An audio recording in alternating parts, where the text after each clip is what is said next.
Welcome to another episode of Out of the Blank Podcast. Barry, it's a pleasure to have you on the show. Would you like to introduce yourself to everyone out there listening? Well, I would like to because there may be a lot of American viewers and listeners, and I'm a Canadian, I'm a Canuck. And so my background, just in a nutshell, and with your agreement, I'll go more into my background because it helps to explain in a way why I'm a 9/11 truther.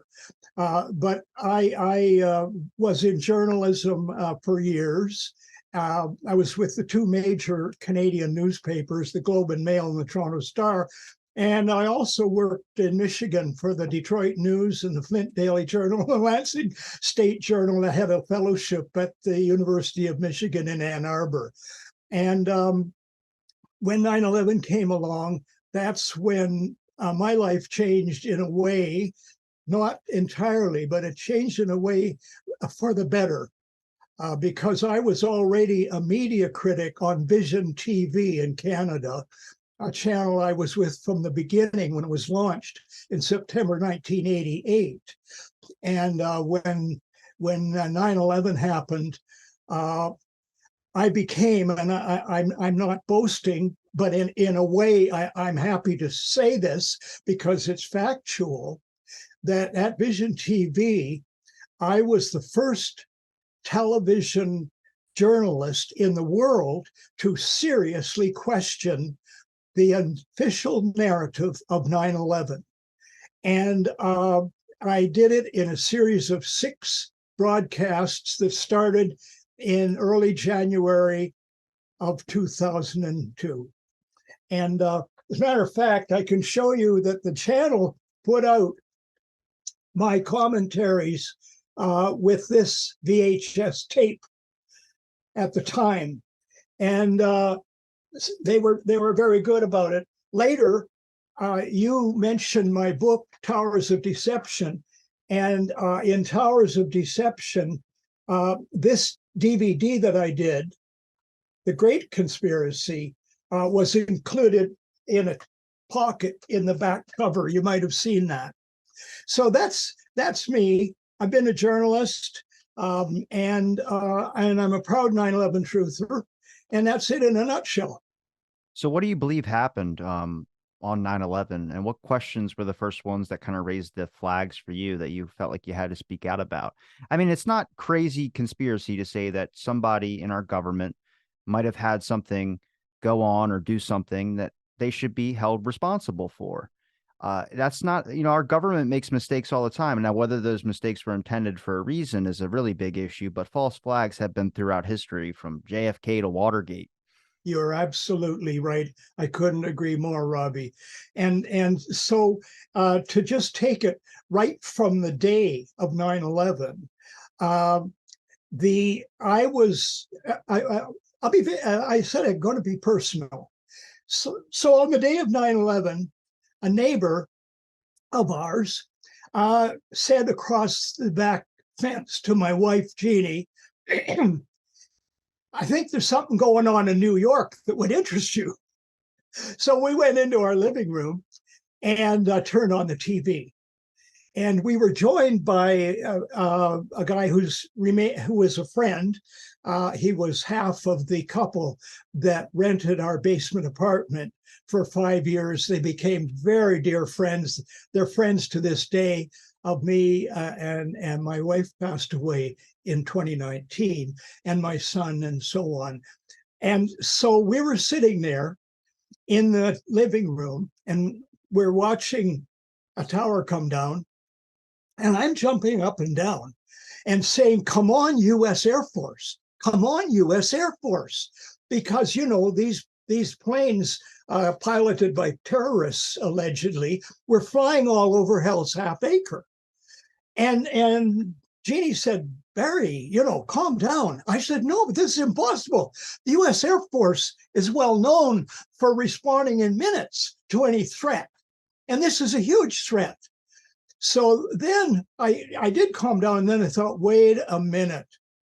And I said, and the neighbor, Ken Carnero, will back this up to this day. I said, "This is a false flag repeat of the Reichstag fire, which you know is where Hitler masterminded the burning down of the German parliament, the Reichstag, in 1938 or 1933. Actually, it helped Hitler vault to power, and I knew that background, and I said, "This is a Reichstag fire 2001," and that was before noon on the day. But what alerted me to it is this, and I will go into my background a bit, to explain how did I become not a conspiracy theorist like you. I really find that term offensive and actually a propaganda phrase in and of itself. It's a quick way to get people to shut off from the conversation. Oh, I've seen it happen 100 times. Yeah. So anyway, the reason that I was able to identify the events of 9/11 as a false flag operation, in other words, an inside job done by the US government or elements within it, was because of this. I knew from my upbringing about the Reichstag fire. My dad was a clergyman, a United Church of Canada minister, and he was actually political. He almost lost a pulpit because in the 30s he was preaching against Hitler from the pulpit. He was more political than he was religious. He's very much a New Testament, small L liberal Protestant. And so I was influenced, of course, by him, and I treasure my upbringing by my father and mother to this day. And so I knew what a false flag operation was. I knew what the Reichstag fire had, that it was one. And then as I was growing up, and this is in northern Manitoba in Canada, I got very interested in airplanes. And as a matter of fact, my interest went back to when I was about 4 or 5 years old, believe it or not. And we lived in Port Hood on Cape Breton Island. And the Hindenburg, this gigantic German airship with a big swastika on its tail, as you know, went right over Port Hood. It was absolutely memorable. Those airships, by the way, they sometimes flew at an altitude of 75 feet. So it was huge. And I could hear the motors thrumming. Well, that very night, it crashed and burned in New Jersey. So I was connected to history in that way, but I was connected to aviation in that way. And then in the Second World War, when we moved to the Annapolis Valley, and I watched the Hudson bombers and the Catalina flying boats, and the Lysanders, the high-winged Lysanders, and so on, flying out of the Royal Canadian Air Force Base in Greenwood, Nova Scotia. And I just became fascinated with aviation. And I continued it. I joined the Royal Canadian Air Cadets and became a flight sergeant, to give you an idea. And all my life, I've always looked up at airplanes when they're in the sky.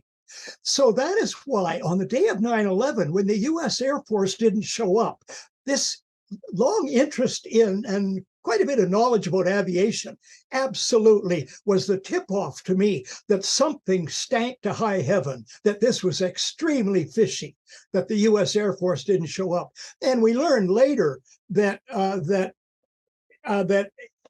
fighters from Otis Air Force Base were sent out over the Atlantic to do lazy figure eights, while the so-called attacks on New York were taking place.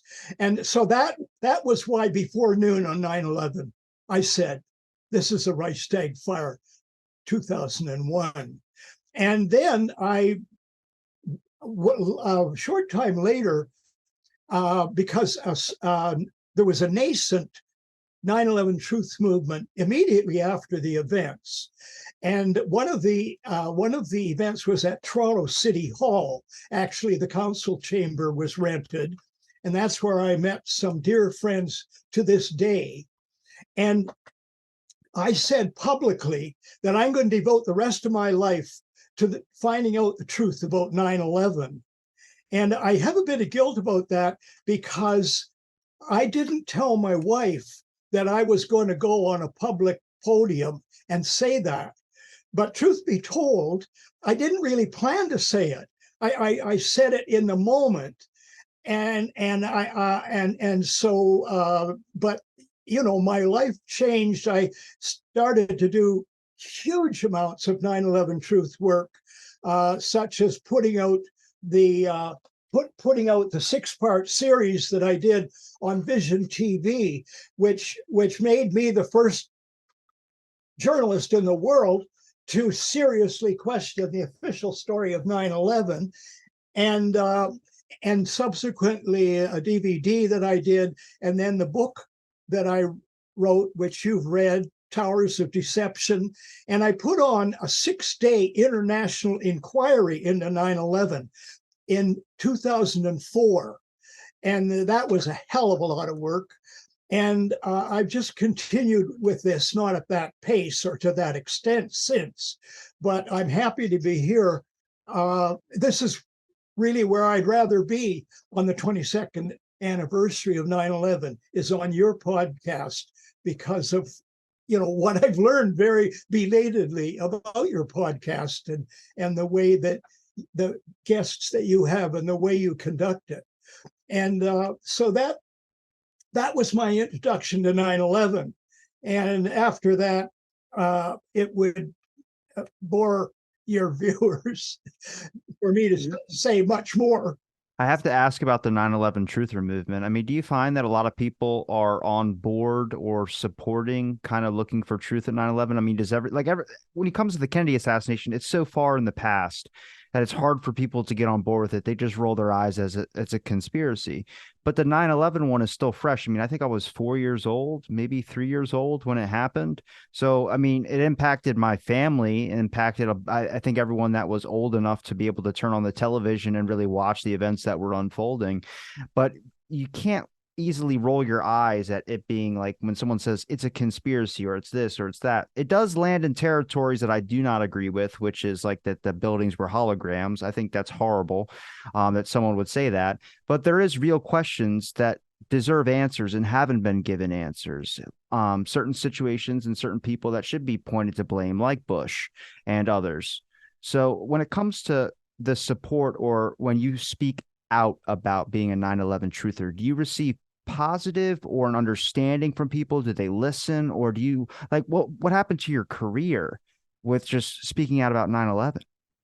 Well, you know what? I've been lucky because my career has not been, I haven't suffered personally. Every once in a while, somebody says, well, they roll their eyes and say, well, you're just a conspiracy theorist. But actually, I've encountered very little of that. I'm lucky that I have a good profile in Canada. And after I started doing the 9/11 truth work, the leading columnist in the Toronto Star, which was and remains the largest circulation newspaper in Canada, Michelle Landsberg, she wrote 2 columns about me.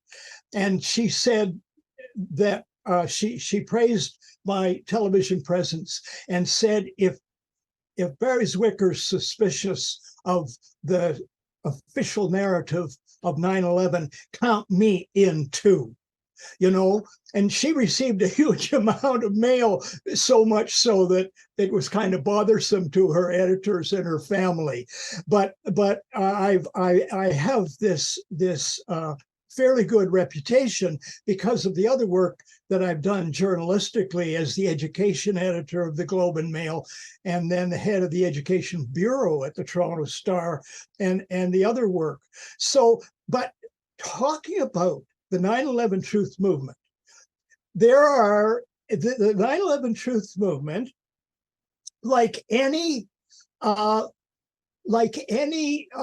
say left wing or progressive or questioning movement that questions power, became infiltrated and remains infiltrated by agents of the state. I mean, it's open and shut. It's something like there's a sort of a parallel, I guess, with communists who used to actually exist in the United States and Canada. There was a Communist Party of the USA, Communist Party of Canada. And in the USA, I remember reading one time that the number of members of the Communist Party of the USA that were actually FBI FBI agents informants, yeah. was larger than the number of Yeah. legitimate members. And so it doesn't surprise me a bit that our movement, the 9/11 Truth Movement, has been infiltrated. And I've never gotten into a bad knockdown argument with any of them. I don't engage in that, but I can see them. I can see what they do. I'll give you one example. There's a teleconference. It was started off being called the 9/11 Truth Teleconference. And it goes back, I don't know how many years, like 5 or 7 or whatever, maybe longer. It got renamed the 9/11 Truth and State Crimes Against Democracy Teleconference. It's a long title, but I think it was legitimate to expand the view a bit beyond the truth about 9/11 as far as we can apprehend it, and larger crimes against democracy. And so on the teleconference, and I do have hearing problems. I got hearing aids in right now, and I have to, live with that the best I can. But the number of technical problems that has arisen on those telephone conferences of 9/11 Truth and State Crimes Against Democracy teleconference, the number of times that people's words have been garbled and that strange noises and banging come about. The very latest one, there was this constant banging. And the host said, is someone online that's banging something? And this is disruption. This is disruption you would expect from the FBI, the CIA, and whatever. And because this disruption is their main product, right? That's their raison d'etre, is to interfere, as it has with all regimes all over the world, if I may wildly generalize, that when there's a movement to call power to account or to resist power, to question power, that is when the authorities of whatever government it is can be everything from a ostensible democratic government right through to completely authoritarian, military dictatorship like Pinochet or whatever. Always, always, always, they do everything they can to disrupt questioning and disrupt resistance. And of course, with Pinochet, they killed people. And I was shocked to read, and I think it was in the New York Times weekend supplement this past Sunday, just yesterday, I think that's where I saw it, that the resurgence of the right wing, in Argentina has been quite noticeable. And there are people who look back on the Pinochet, what was it, 18 years of military dictatorship, when people got disappeared and they were killed by the thousands, and something like, I'm very poor at my arithmetic, but something like 38% or something of Chileans say, yeah, well, maybe we need a dictatorship again. People never seem to learn. And so when the 9/11 Truth Movement has been infiltrated, and it hasn't come asunder because of it, because those of us who suspect this, we don't engage ourselves in fights that will guarantee that it comes asunder. But that's a reality. Can I ask why some of the 9/11 truther accounts vary? Like, it seems like if you look into the 9/11 and you look at the more conspiratorial stuff, the accounts vary wildly. Do you think that's deception from the American government to put that in there? Like, some people believe stuff like, it's just like with the JFK stuff. Some people say Jack Ruby didn't shoot Oswald, where I'm just like, all right, what are we talking about? And you kind of have to take a step back and be like, is this a person that really believes this, or is this a person that is maybe given information to distribute to really confuse the situation? I mean, look at our media people that were covering 9/11 that day. Did anybody do their job correctly on the big screen news, the letter networks? Did anybody do it right?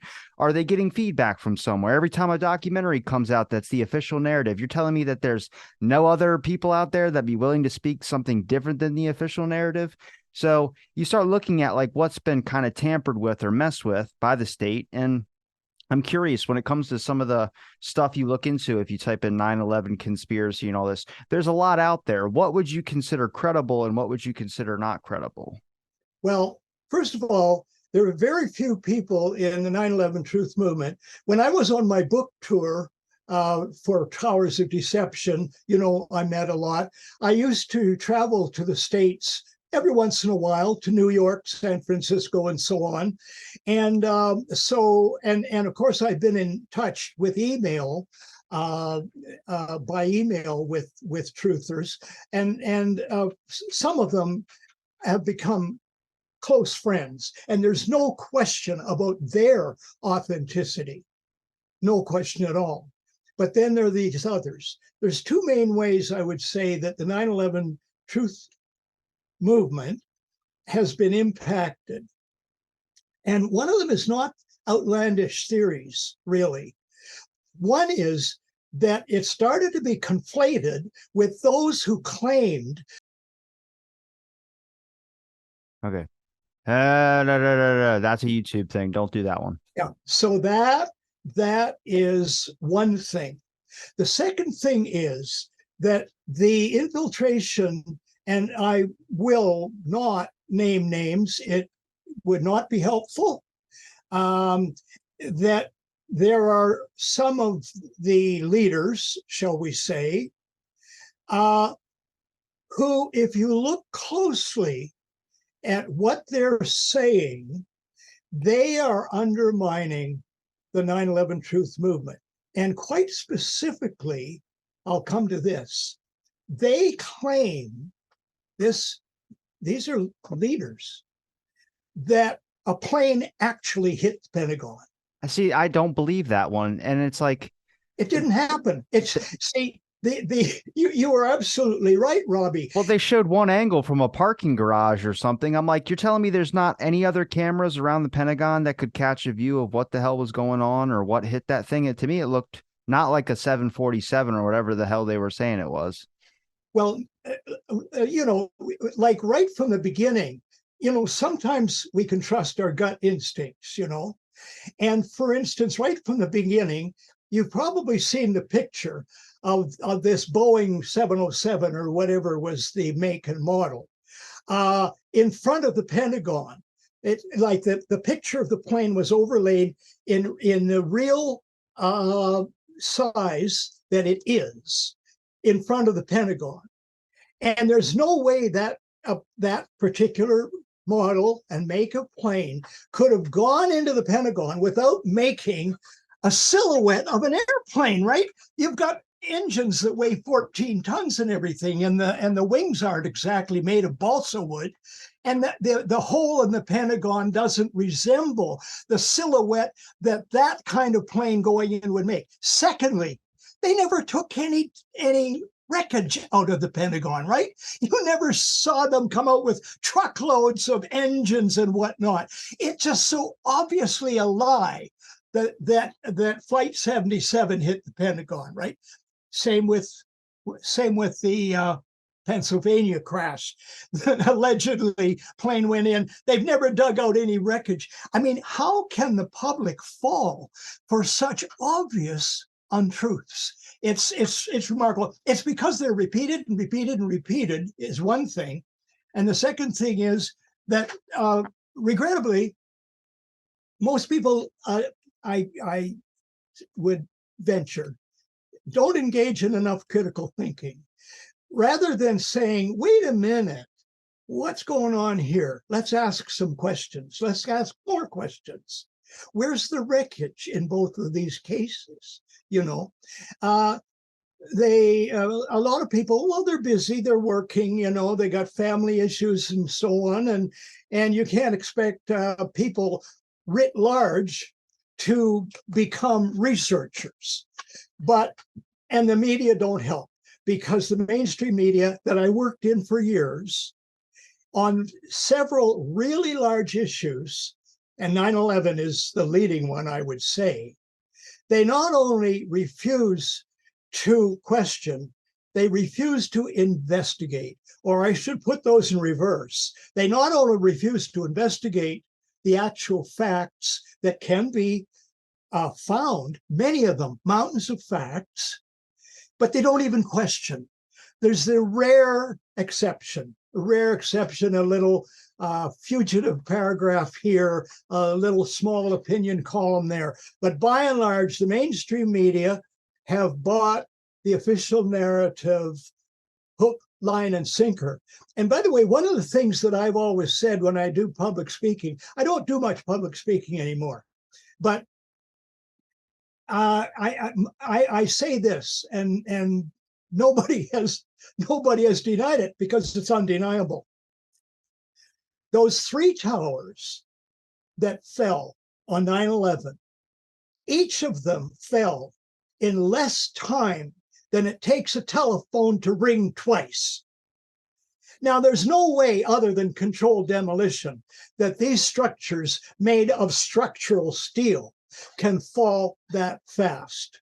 So that the idea that they were destroyed by some jet fuel, which is kerosene, weakening these gigantic girders to such that they would cause these buildings to fall, right there, right there.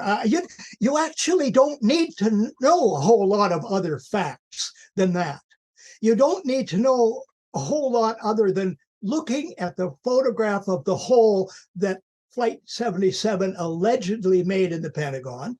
And you don't have to look at video of the falling of the towers more than once or twice to realize that it was controlled demolition. And by the way, there were journalists who were questioning what became the official narrative on the morning of 9/11. There's a whole documentary about it. You may remember that Dan Rather said on air, the way these buildings fell looked a lot like controlled demolition. Dan Rather said that? Dan Rather said that. You can look it up. I'm about to say, because I know him from the Kennedy stuff, and I'm not his biggest fan because of what he said during the Kennedy stuff. Well, I'm not a fan of Dan Rather either. Okay. But the thing is that that's what he said on air. And I believe that, anybody can look up the clip. If I'm wrong, then I always want to be. I believe you. To me, Dan Rather saying that, I'm like, oh God, I don't know if he's somewhat conspiracy on certain things. It's kind of like Boogie Losi was not a conspiracy theorist on JFK, but he was a conspiracy theorist on the RFK. It's like, what?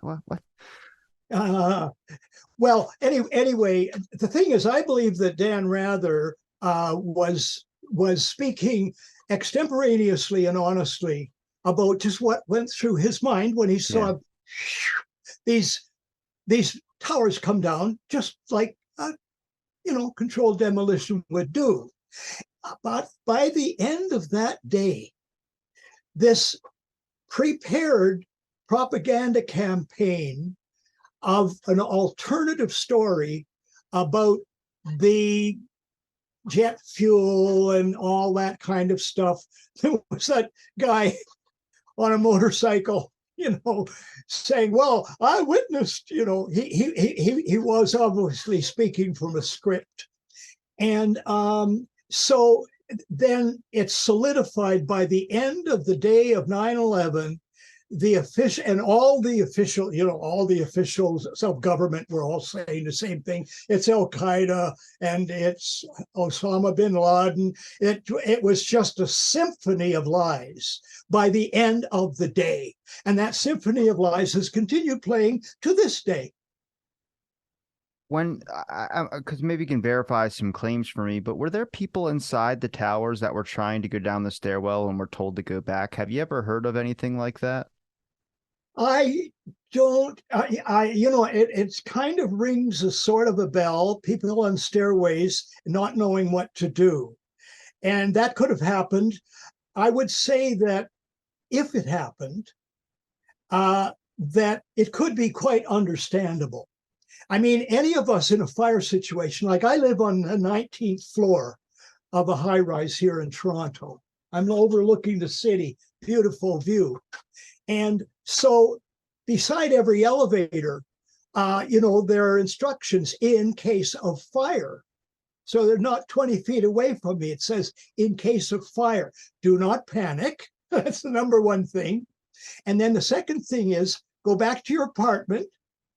And then a third thing, but it's not written down, but it's pretty well known by people, is to wet some bedclothes and put them around your door so that smoke won't come in, because you can die of smoke inhalation too. So there are different things that it's recommended that people do in case of fire. And some people have made the mistake when a building is burning of going down a stairwell, and they were just met with a flamethrower and they died that way. So I would just say that that kind of thing would all fall within the realm of reasonable possibility. And I wouldn't think that it was part of the official Yeah.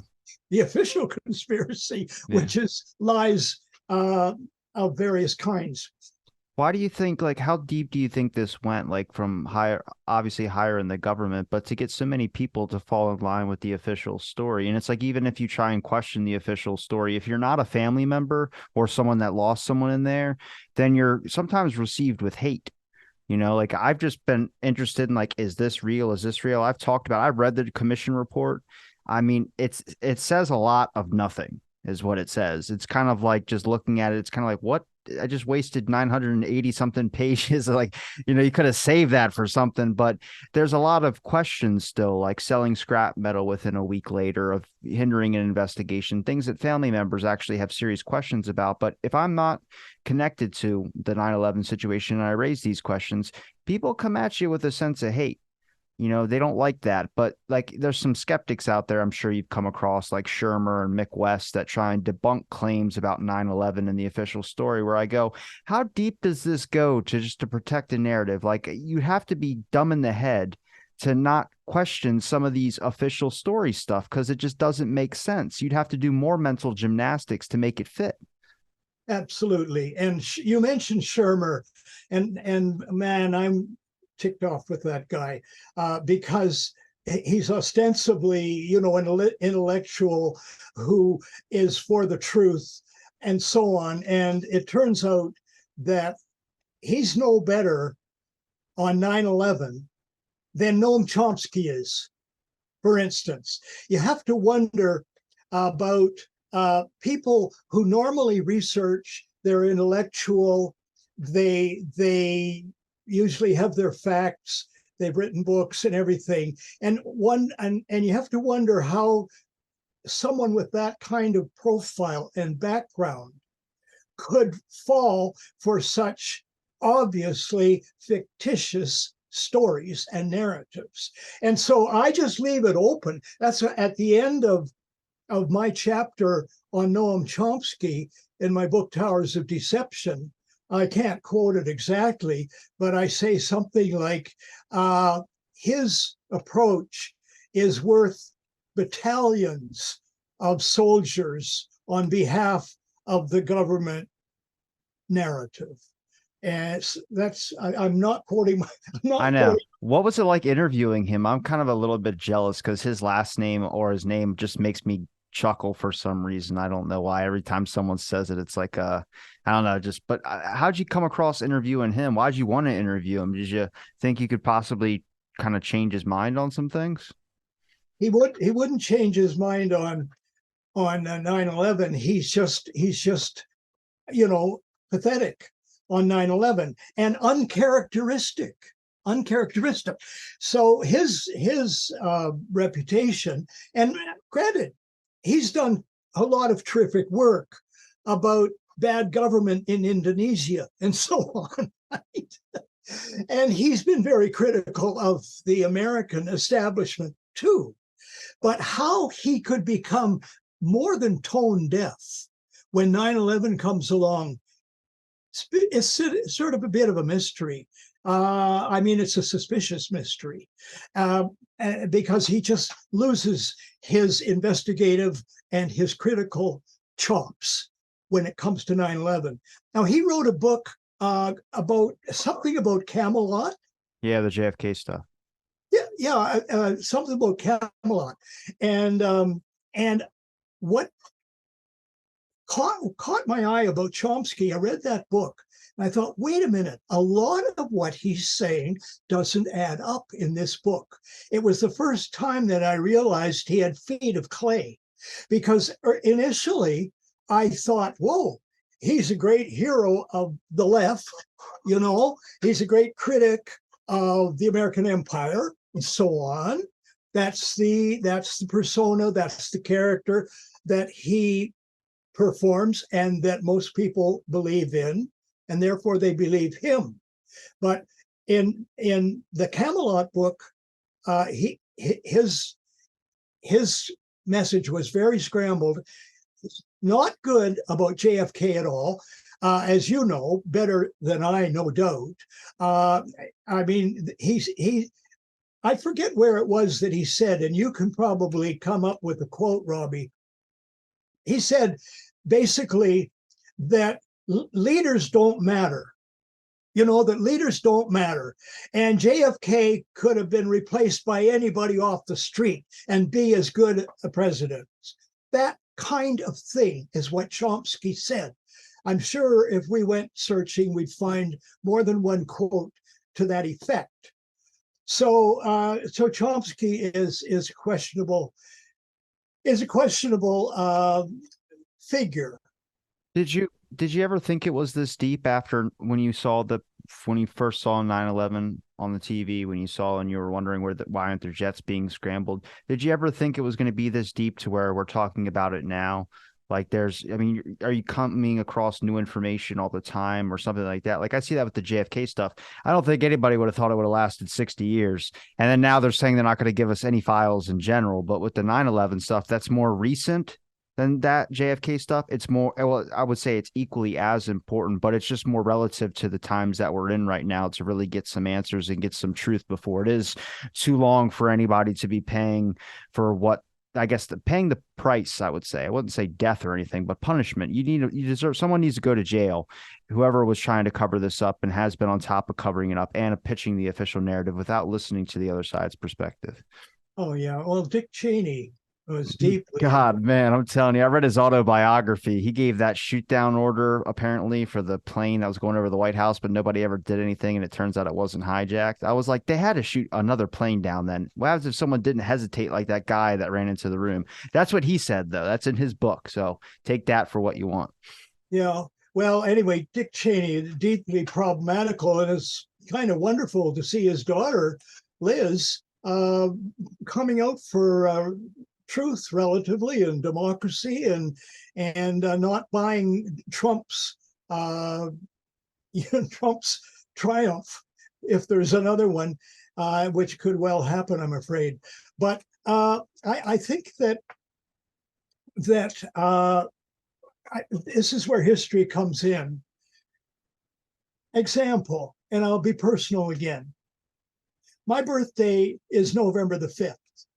So this coming November the 5th, I'll be 89 years old. You So look you great.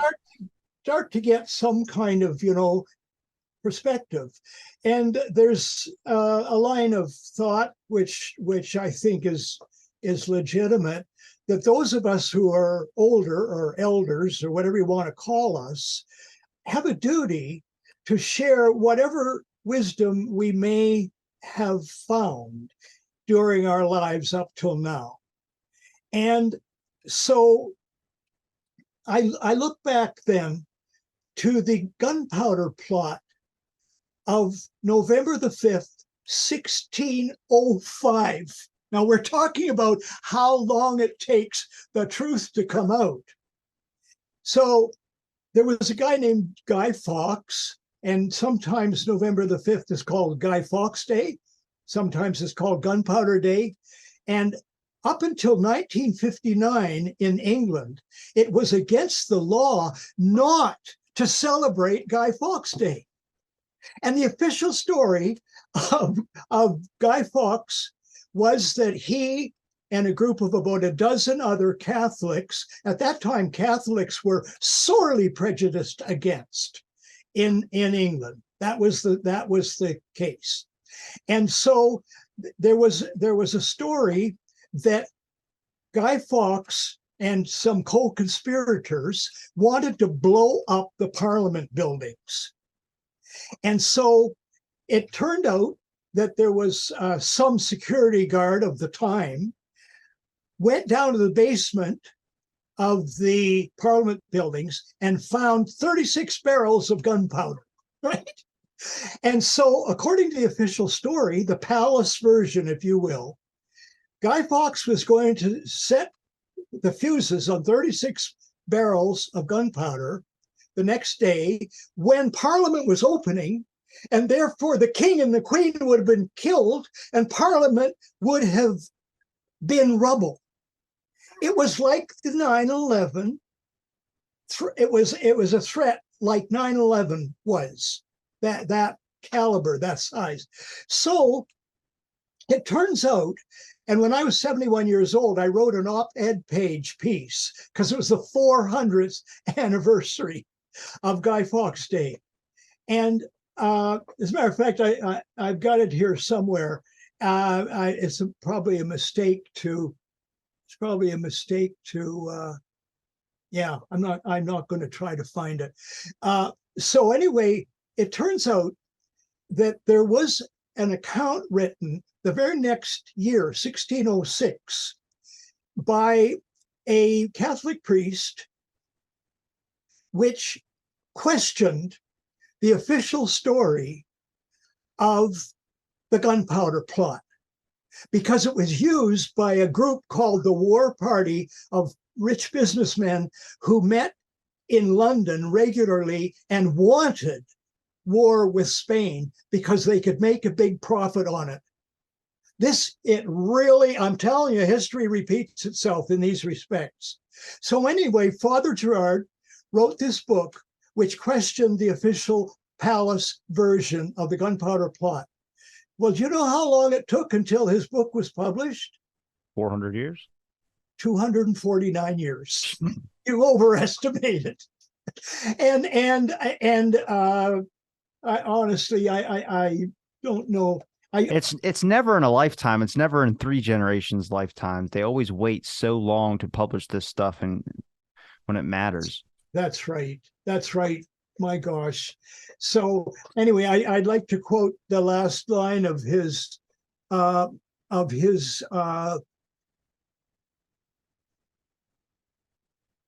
something that he wrote in his book. And now I'm not finding the file I want to, and I don't want to waste everybody's time. Kind of frustrating when you can't find what you're looking for. But anyway, that's how long it took for Father Gerard's book to come out. And obviously, I would say, because it's not only his book, then there's been books by historians since. And it turns out that there was no basement of the Parliament buildings.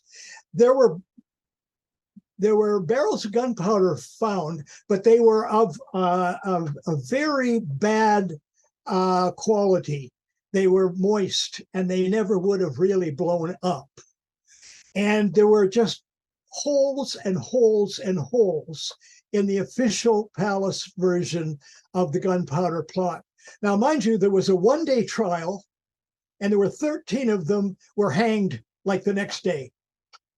And I think some of them were drawn and quartered, as was the custom in those days. So it was all planned by really the king's main deputy, Lord Cecil, and he had spies out everywhere, and he was a real Dick Cheney type, and Didn't have a heart. You didn't part. So I'm sorry I'm describing it so badly, Robbie. No, that was good, man. I wanted to ask you about, are you optimistic that the truth will come out? I mean, are you hopeful? I mean, and also what else about maybe some things that people can do that would be listening just to maybe educate themselves better? I mean, like I said, the reason I was asking some questions about accounts that are credible and accounts that are not is because when you search up into 9/11, you come across a lot of information, and it's about sorting and trying to find the truth and trying, like, there's a bunch of stuff like that. I know there's things about like the dancing Israelis, all this type of stuff, where it becomes mass confusion. At this point, you end up getting exhausted and wanting to kind of tune out a little bit. So I'm looking for a direction, not only for me, but also for anybody out there listening that would want to look into it. And also, are you hopeful that enough people will demand truth to get truth? I'm still hopeful about the Kennedy stuff. Well, I can't honestly say I'm hopeful. You know, in the memoir that I'm writing, I've already started writing hope versus no hope in regard to various things, including not least global, what was called global climate change, which I think should be called global burning or global burning and boiling. It's really reached a critical point, and it's going to get worse.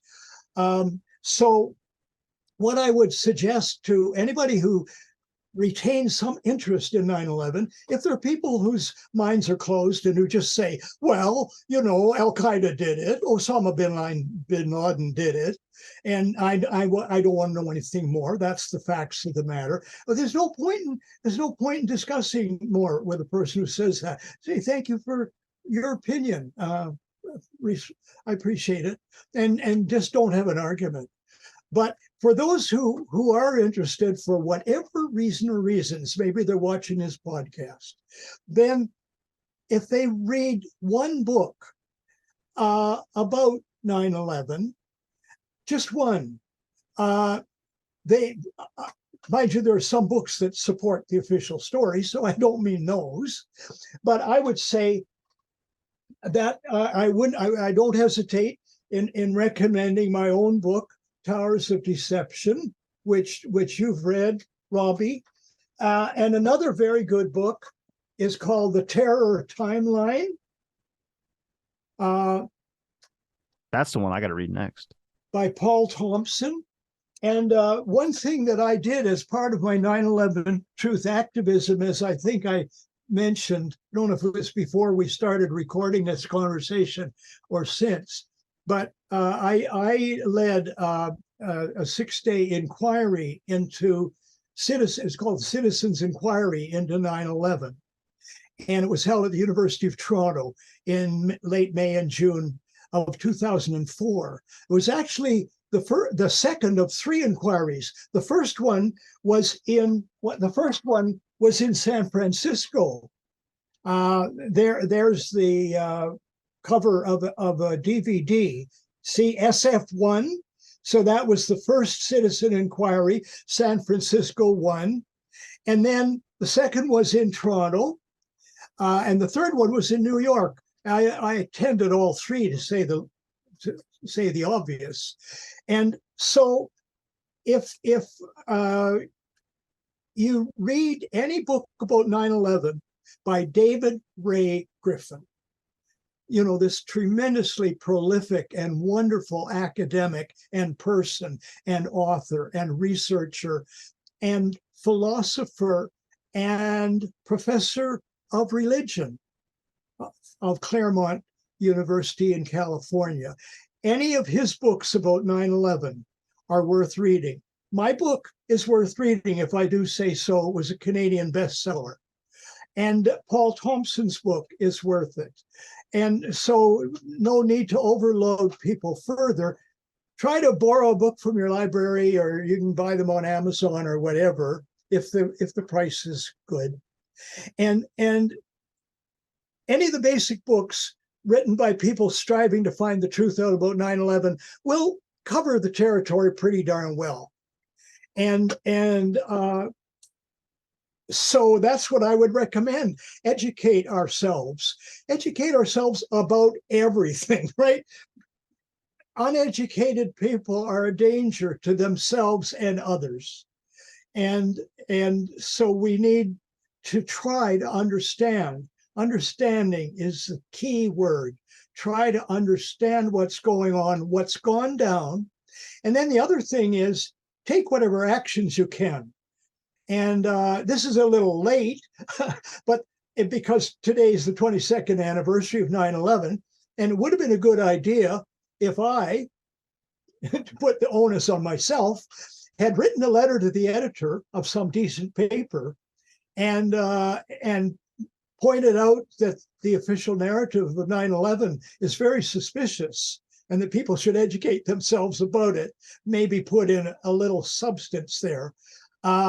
But maybe I'll do it next year, and anybody can do it. Because anniversaries, there was an American sociologist, his last name was Ray, and he said anniversaries are reservoirs of sacred power.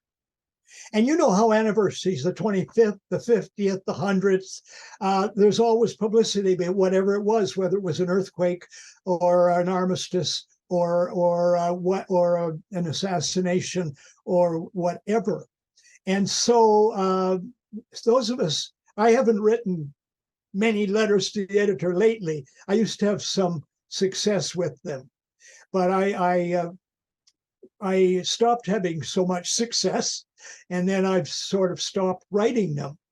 But I encourage, because there still is a letters to the editor page or section in most newspapers, and the letters are the second best read part of a paper or a magazine after whatever is leading off that paper or that magazine.